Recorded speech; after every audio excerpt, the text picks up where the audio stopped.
As-tu déjà ressenti ce vertige étrange, ce mélange de fascination et de peur lorsque tu t'approches de toi-même? Ce moment où la liberté que tu croyais maîtriser devient soudain insaisissable, où chaque certitude se fissure et où le monde que tu connaissais commence à te paraître étranger? Aujourd'hui, nous allons explorer ce voyage intérieur, ce passage fragile et exigeant vers la lucidité, vers toi-même. Prépare-toi. Ce n'est pas un chemin confortable, mais c'est peut-être le seul qui vaille vraiment la peine d'être parcouru.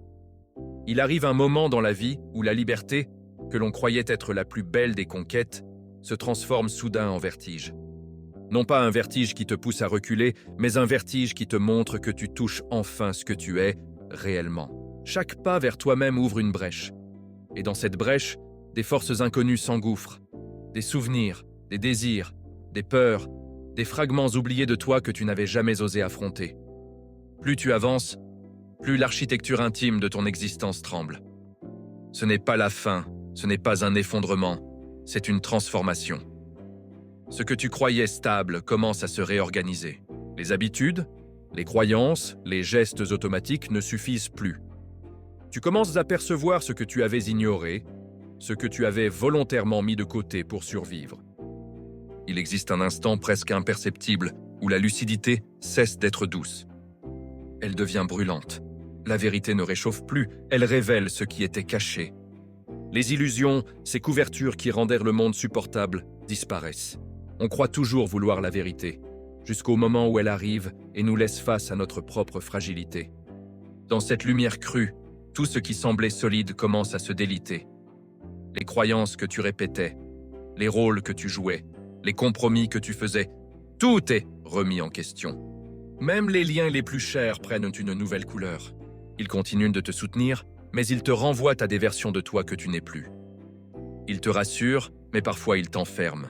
Ils t'aiment, mais leur amour peut te retenir prisonnier de ton passé. Changer, ce n'est pas simplement choisir un nouveau départ. Changer, c'est parfois trahir les rôles invisibles que tu avais acceptés pour maintenir l'équilibre. Des rôles que tu croyais être toi, mais qui étaient en réalité des constructions imposées par la société, par la famille, par l'éducation. Nietzsche avait compris que regarder l'abîme, c'est risquer d'y voir son propre reflet. Alan Watts rappelait que le monde n'est qu'un théâtre de conventions, une illusion fragile. Nos identités ne sont pas des murs, elles sont des membranes poreuses qui se fissurent et se transforment. Et c'est précisément dans ces fissures que la vérité s'infiltre. Puis, quelque chose se passe. D'abord subtil, un frémissement presque imperceptible.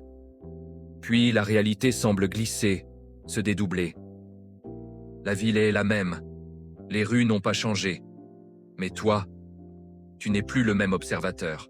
Tu commences à voir ce que tu n'avais jamais vu. Les gestes automatiques, les conversations vides, les sourires fatigués, les peurs masquées, les illusions répétées comme des mantras. Tu reconnais la peur dans un silence, l'usure dans un sourire, l'inquiétude dans une voix trop assurée. Et tu observes aussi ta propre mécanique. Les pensées que tu répètes pour te rassurer, les histoires que tu te racontes pour survivre, les compromis que tu fais pour ne pas déranger.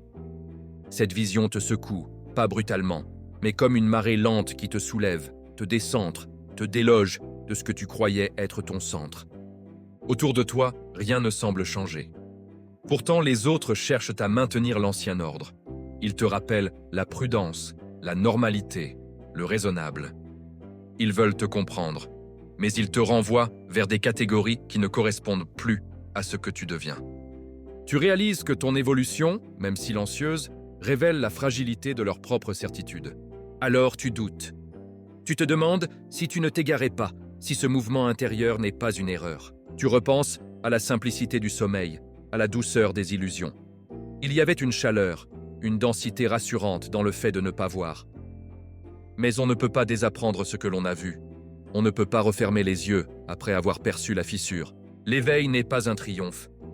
Ce n'est pas une ascension héroïque, ni une victoire éclatante. L'éveil est une responsabilité. C'est une flamme fragile que tu dois porter dans un monde qui préfère les ténèbres familières aux lumières instables. Une lumière qui éclaire juste assez pour avancer, mais jamais assez pour dissiper totalement l'incertitude. Et malgré la peur, malgré le doute, Malgré la solitude intérieure, tu continues. Non par orgueil, non pour prouver quelque chose, mais parce qu'une nécessité profonde t'y pousse. Quelque chose en toi sait, d'un savoir ancien et viscéral, que ce passage est essentiel, que tu ne peux plus te rapetisser pour réintégrer un costume trop étroit. Alors je te pose cette question. Qu'est-ce qui, aujourd'hui encore, te ramène vers les anciens schémas?